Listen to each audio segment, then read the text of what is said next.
This week on Dateline Abuja, we are looking at the protection of critical infrastructure in the nation's capital, which is basically the purview of the NSCDC, the Nigeria Security and Civil Defense Corps.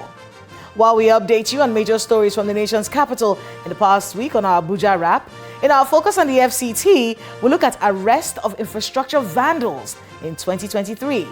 And in our interview segment, we examine the plans to keep these critical infrastructure safe in 2024. This is Dateline Abuja.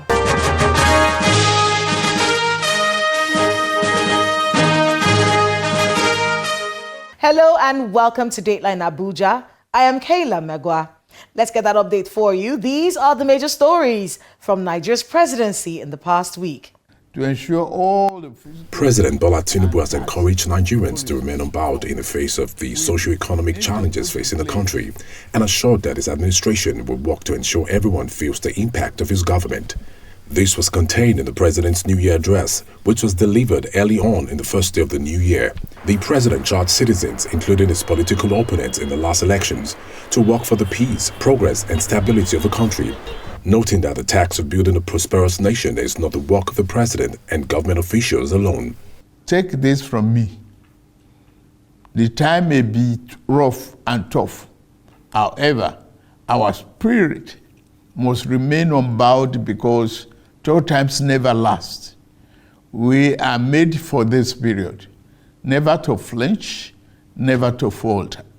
The socio-economic challenges of today should energize and rekindle our love and faith in the promise of Nigeria. President Bola Tinubu has signed the 28.7 trillion naira 2024 budget into law, assuring Nigerians that the budget will be efficiently implemented and vigorously monitored. The signing took place at a brief ceremony at the presidential villa with senior government officials led by the President of the Senate, Senator Godswill Akpabio, and the Speaker of the House of Representatives, Honorable Tajuddin Abbas, present.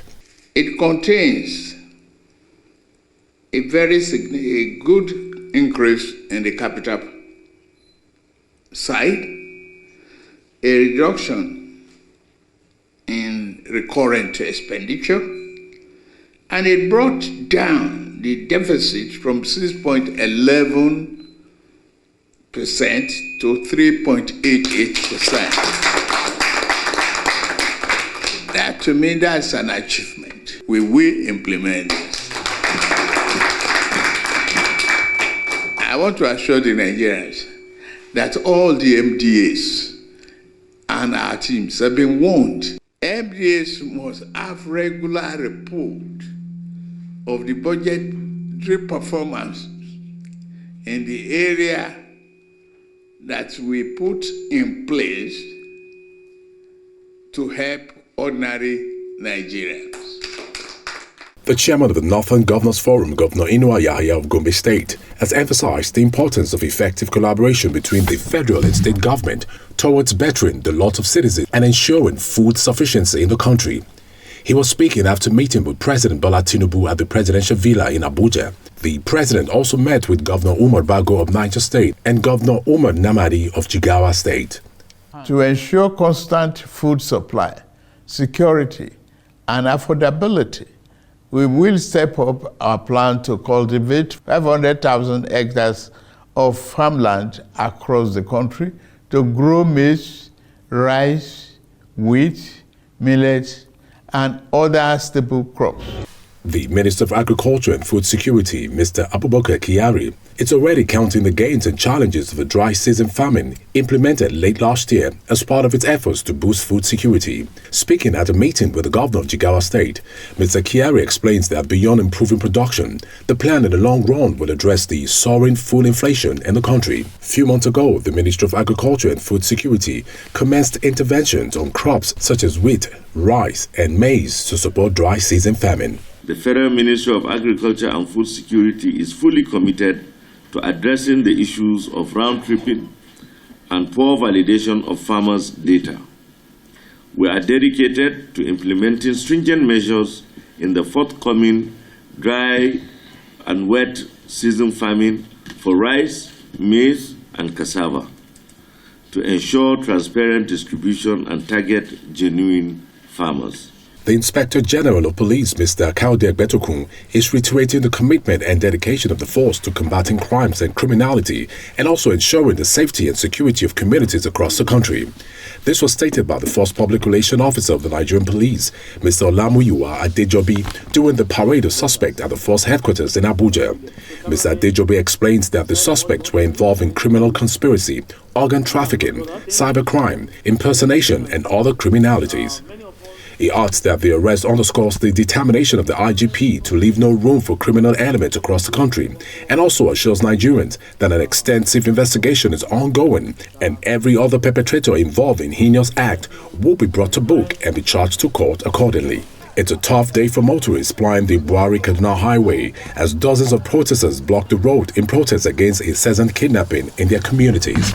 The protesters, comprising men, women and children, marched from their settlements in the Abuja-Kaduna border communities of Ida, Girandogo, Panchini and Gina communities in Kagarko local government area of Kaduna State, which they say has been under siege by kidnappers since November last year. According to the protesters, no fewer than 20 people have been abducted from the communities between November 2023 and January this year.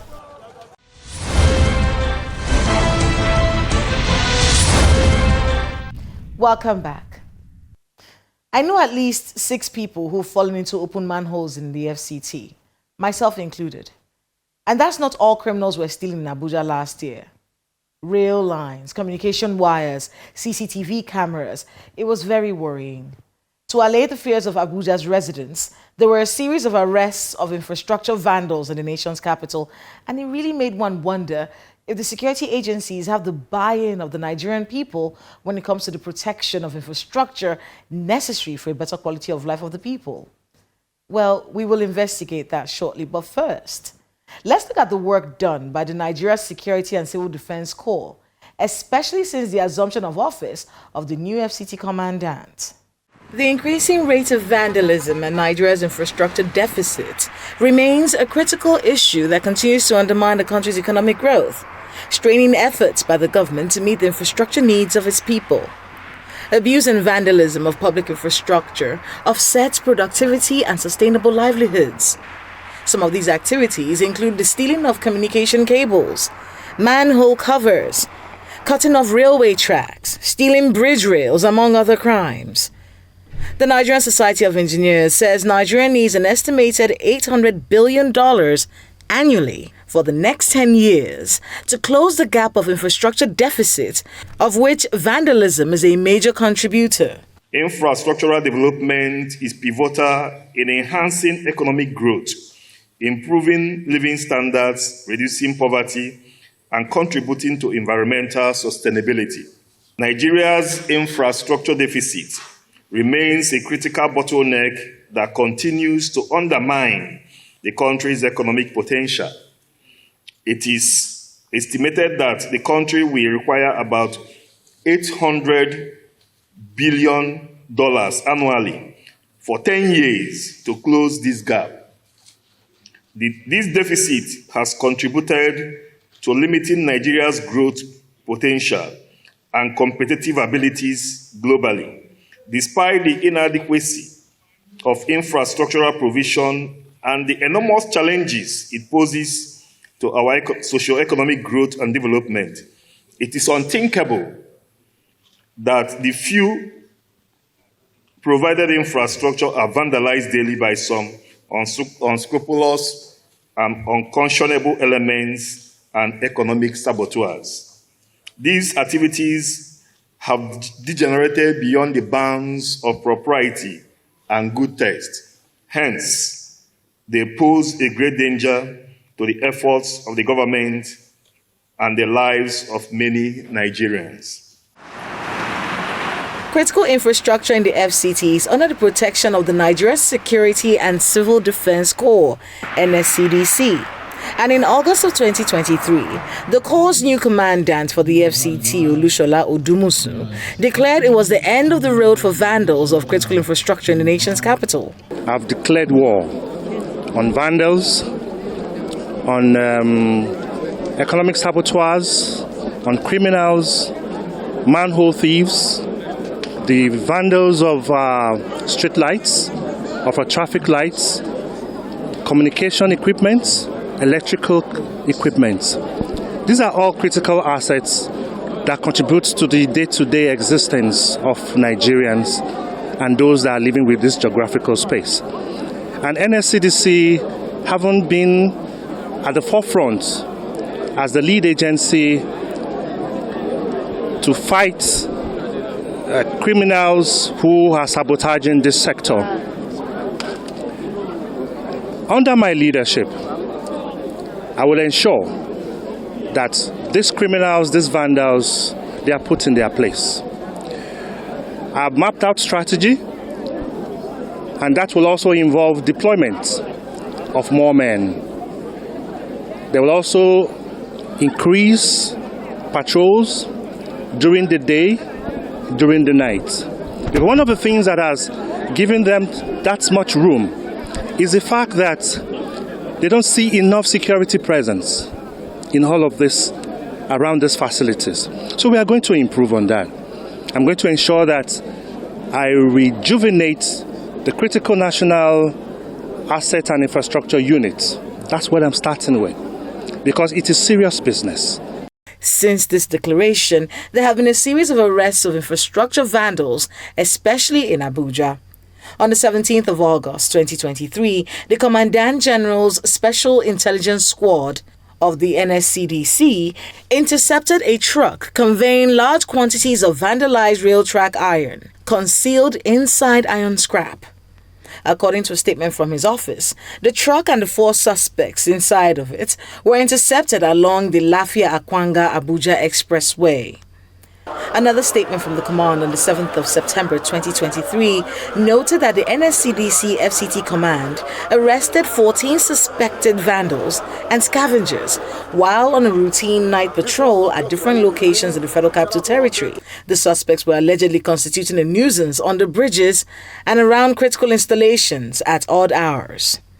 Attacks on schools by terrorists, bandits, and kidnappers are unfortunately a common trend in Nigeria. According to the NSCDC, 1,892 persons have been trained by the National Safe Schools Response Coordination Center in the last 9 months. The National Safe Schools Response Coordination Center has foiled no fewer than 48 attacks on schools in states including Zamfara and Nasarawa states. Meanwhile, according to the Save the Children NGO, over 1,000 students were abducted from Nigerian schools in 2021 alone, putting Nigeria in the same category as Democratic Republic of Congo, Somalia, Afghanistan, South Sudan, Sudan, Mali, Libya, Syria, and Yemen as countries with education systems that are at extreme risk. For the Minister of Interior, the status quo is unacceptable. He advocates for intelligence-based collaborations to tackle the menace of unsafe schools, reassuring development partners that the mistakes of the past will not be repeated. Yes, there are some critical infrastructure like fences that we need to build, but we must now invest in intelligence and let the security of our schools be more proactive than reactive. What we have seen over the last couple of years is a state where the government runs after the criminal.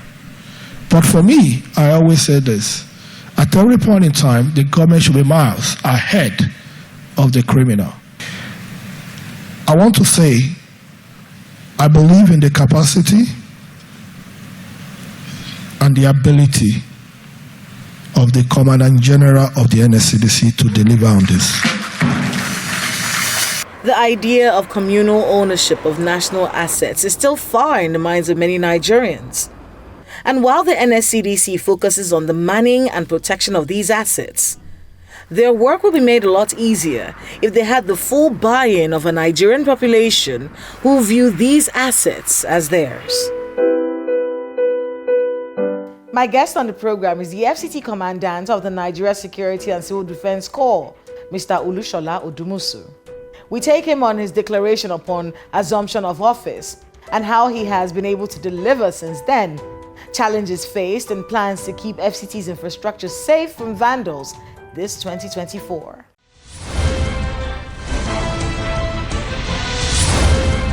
Mr. Shola Odumusu, welcome to Dateline Abuja. Thank you very much. Happy New Year. I wish you the same. You know, you had a really busy 2023, didn't you? I saw there was always some kind of parade of suspects at almost every week. We were hearing about people, and they'll be caught with like railway covers, caught with, you know, street lights and things like that. Talk to us a bit about your operations in the FCT for 2023. I knew you were made commandant sometime in August. So talk to us about the journey so far. Well, thank you very much, Kayla. First and foremost, let me seize this opportunity to wish Nigerians a very happy new year, and hoping that 2024 will come with a lot of, you know, prosperity, both politically, economically, and even in terms of what we do, security.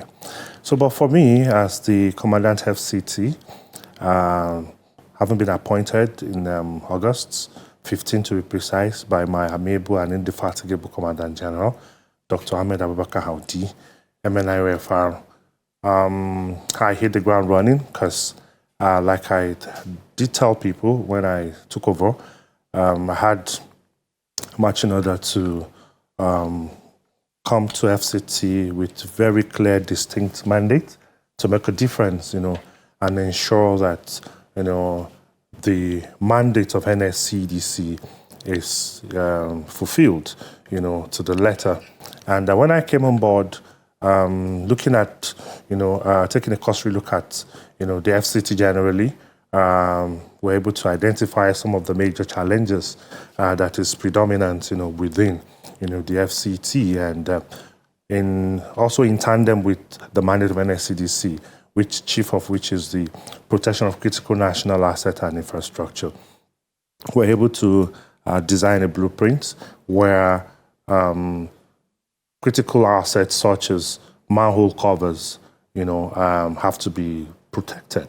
Like if you look around, you know, when I came, we had a look around, you know, the city center in Abuja generally, and discovered that most of those manhole covers were gone, you know, and no thanks to the activities of this miscreant, the scavengers, popularly known as Bababola. Then, you know, of course I also set up my intelligence to be able to understand and, you know, the modus operandi, how they operate. And we're able to discover that most of those people who claim to be scavengers are, you know, responsible for most of this vandalism of critical national assets in Abuja. They were mostly thieves. They're mostly thieves. So they all hide under that umbrella of scavenging, you know, to perpetrate all of these nefarious activities. And I discovered that, you know, in the wee hours of the night when everywhere is deserted, you know, you see most of those people, you see them under the various bridges within the city center and even some suburb. And we're able to go after them, you know, and clear them. And one of the conversations, I just mentioned one of them, about things that should be done to preserve national infrastructure is make sure that these items do not have second-hand value. That way it is useless to anyone who steals it. Yeah, but then there's also the conversation about inculcating a sense of ownership among Nigerians to see these critical infrastructure as ours. Apart from that, but that is for manhole covers. What about cables? You know, aluminium, cables for communication, for electrical, you know, installations and the rest of them. What alternative are we going to provide? Do you understand? So it's just a question of reorientation, you know, appealing to the people so that they know that in trying to carry out some criminal activities, you are also indirectly shortchanging not only yourself, your family, the entire country. To get more staffing? Because what we said at the time was that a lot of this infrastructure are unmanned. Yes, not getting more staffing, more staff, but basically we're able to annex the resources we have. That's in terms of human capital. You know, that's why that's what comes with restructuring. You know, being able to understand which critical areas need more attention most, and being able to streamline in such a way that every area, every sector is protected and affected. And that's why so far, even within this Yuletide period, you could see that we had massive deployment of personnel. At least for us in FCT, we deployed about 4,000 personnel across, the city centers and the 6 area councils. Have illegal miners who we've been able to, take out of, such business because they are sabotage. It's a sabotage. Because we did have residents complain about Buhari and the illegal mining that goes there and the threats of violence as a result. Yeah, that's one of it. Another one is the danger it's even, constitutes to the environment. At Discovery, you get to see that some of them only got exploration license. And when you have that, it's not a license to mine. Exploration is for you to understudy, the environment. Then you can now give a feedback to government.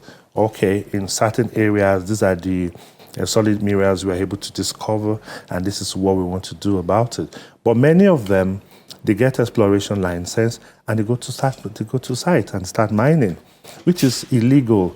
And for me, it's an economic sabotage. And so many of these criminal elements that we arrest, we hand them over to the FCT authority.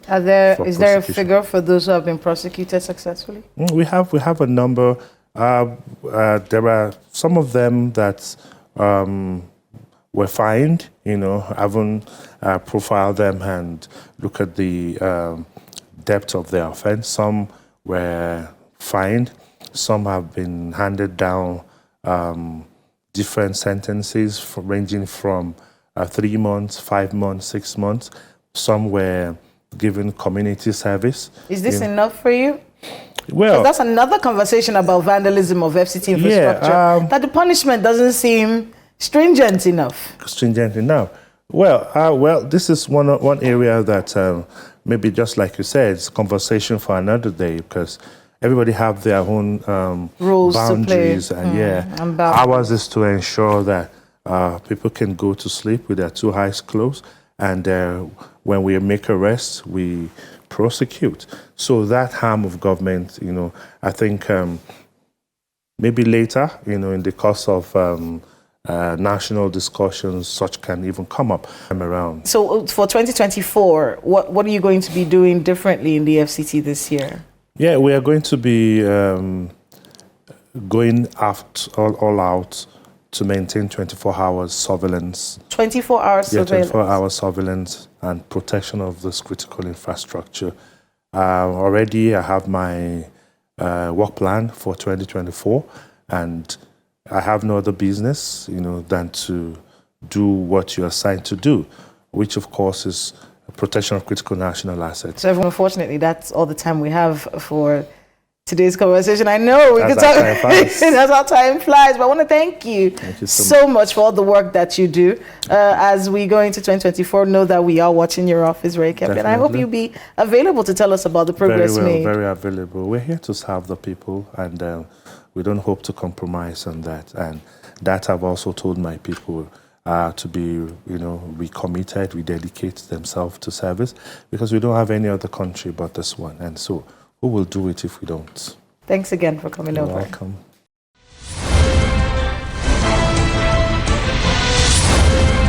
Thanks to my guest and to everyone who spoke to us today on the program. Unlocking private sector investment to finance infrastructure deficits is crucial if Nigeria is to bridge its infrastructure gap. It's a gap that will need at least 30 years to fill. And destroying what little infrastructure we have right now is making things worse. We cannot continue to accuse the government of not providing basic infrastructure, while at the same time we steal or vandalize what infrastructure is in place. It is counterproductive. The key is to see these vital assets as ours and treat them as such. That's Dateline Abuja this week. Please remember to let us know the happenings in your neighborhood using the social media handles showing right now on your screens. Thank you so much for watching. I am Kayla Magwa. See you next time.